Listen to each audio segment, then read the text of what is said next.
சிவாங்கி அம்மா பின்னி அவங்களோட ஃபேவரட் ரெசிபியான பழம்பொரி எப்படி செய்யறதுன்னு பார்த்துடலாமா? நேந்திர பழத்தை கட் பண்ணி எடுத்துக்கலாம்.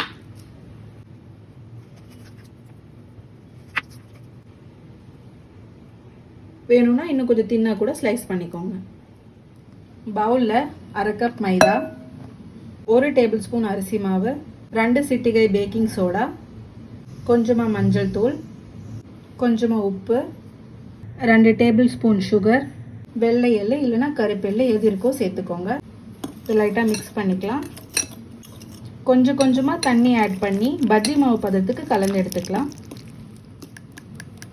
கட்டிகள் இல்லாமல் நல்லா கலந்தாச்சு. இது அப்படியே இருக்கட்டும்.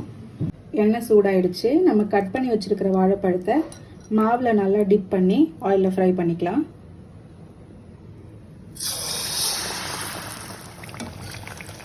நல்லா கிறிஸ்பியாக குக் ஆகிருக்கு. எடுத்துக்கலாம்.